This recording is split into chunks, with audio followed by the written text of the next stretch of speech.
Today I'm making Anakin Skywalker's armor from Star Wars: The Clone Wars, against which there is only one defensive strategy.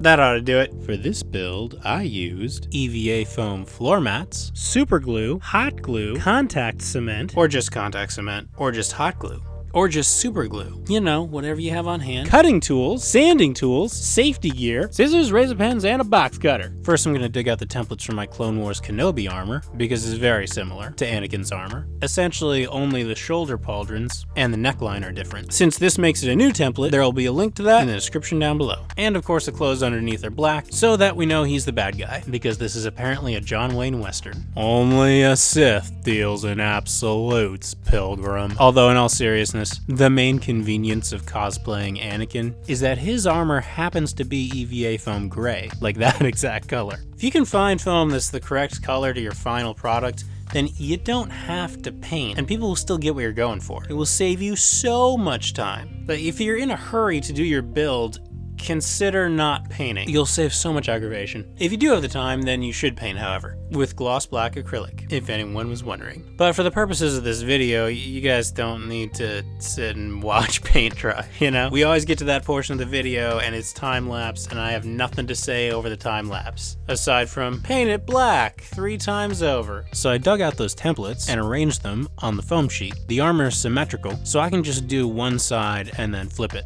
Altogether, the template sort of looks like a bat wing. Well, except for that front rectangular part there. More on that in a bit. Then I traced that to foam floor mats, taking care to include the registration marks, those little triangles. Those will be instrumental in helping me line up the edges. I weighted the floor mats down with machinist blocks so the foam doesn't slide around while I'm working. I cut those out with a work knife, which I continually sharpened in order to keep the cut clean and uniform. I'm also being careful to make sure that my blade is angled perfectly straight up and down. This will prevent any ridges or depressions from forming in the foam after I join the 2 sides. To get the other half, I flipped the template over and repeated the steps that I just showed you. I know that instruction can get repetitive to the longtime viewers, but I have to assume that there are people watching who've never built anything out of foam before. This template in particular, it's easy if it's not your first build, but I can see where it could be difficult if you're starting from this one. Before I move on any further with this piece, however, I smoothed it out even more on the belt sander. When you sand, you'll get these little fuzzy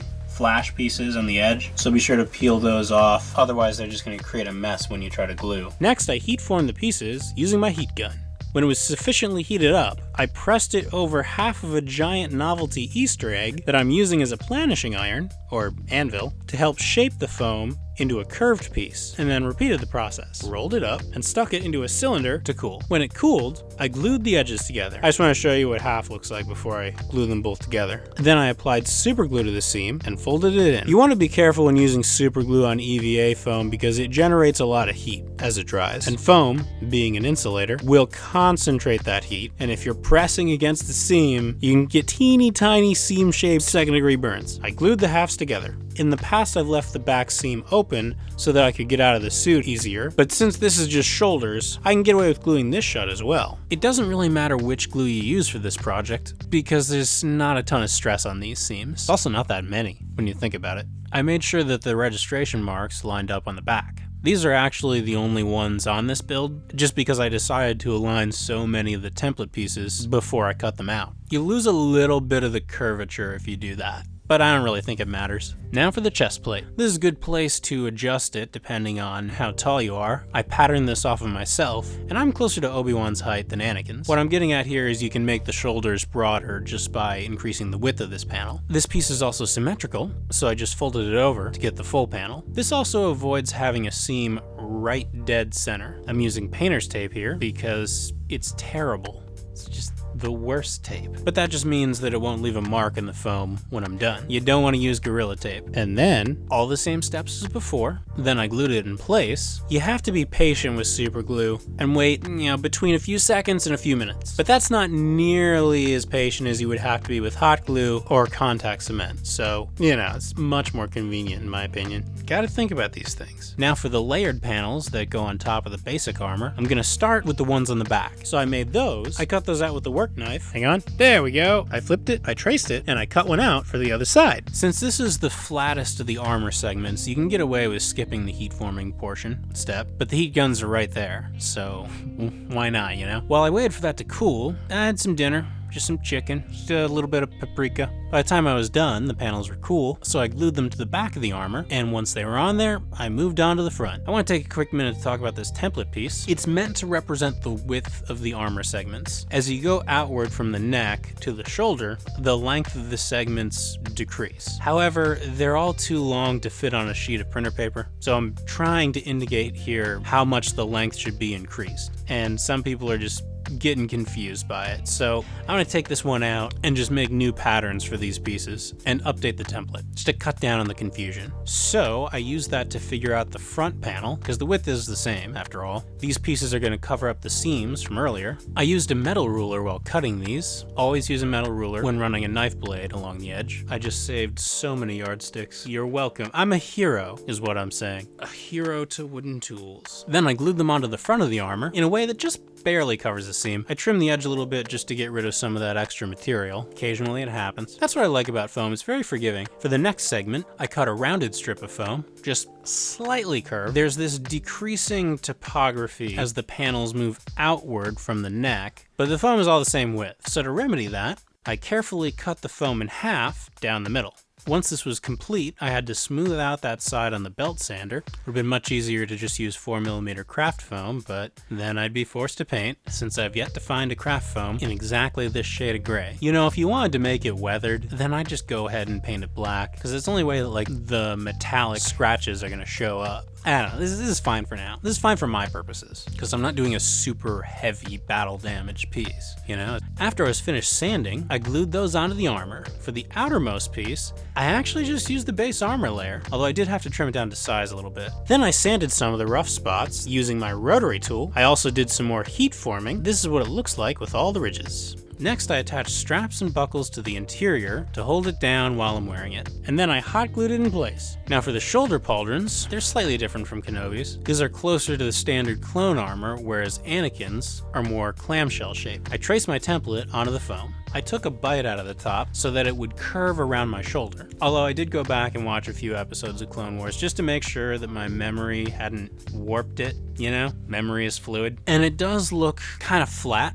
in the show, so I think you could get away with not cutting a wedge out of the top as long as you were more aggressive with the heat forming process. But I'm committed now, so let's power on through. Oh, the episodes I watched, by the way, were the 3 that covered the Malevolence storyline. You know, the big scary battleship. And am I crazy, or is that Sink the Bismarck? I really think they based the whole thing on Sink the Bismarck, like down to the obsolete bombers and everything. In fact, I think that's the last act of the original Star Wars, too. Except it's an Achilles reactor instead of an Achilles rudder, right? Somebody back me up on this. Sound off in comments below. Who's the guy who does Historian Reacts? Is he watching? What are you doing? Right, building a thing. Let's go. Next, I heat formed the pieces using my heat gun. Then I shaped the foam and stuck it into a cylinder, transparent for your benefit. When it cooled, I glued the edges together with super glue. Now you can cover that seam up with putty, but that forces you to paint. So consider that while making your decision. I mean, this seam is barely visible. And in fact, on one of the pauldrons, the seam will be covered up by the logo.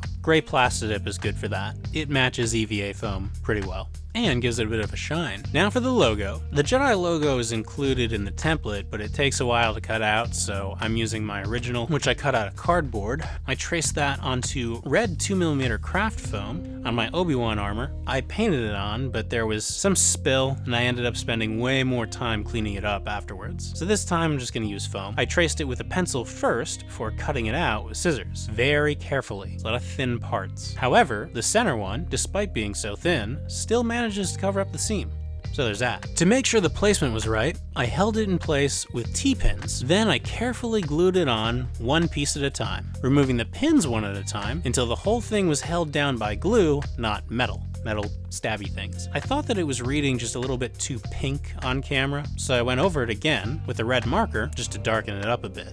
Then I added a strap to the inside to hold it to the armor. Lastly, I did a poor man's paint job by heat sealing it. This will give it a little bit of a shine, and that was it. That's how to make Anakin Skywalker's armor. Thanks for watching, everyone. If you enjoyed this build, then you can subscribe and hit the bell icon to see future prop builds. Once again, I'd like to thank my patrons. If you're interested in supporting the channel, you can check out the links in the description down below. Anything pledged goes towards improving the video quality, prop functionality, and shop equipment, and allowing me to put together bigger and more exciting projects for you to enjoy on the channel. Let me know what you'd like to see me make in comments down below. Happy crafting! See you later!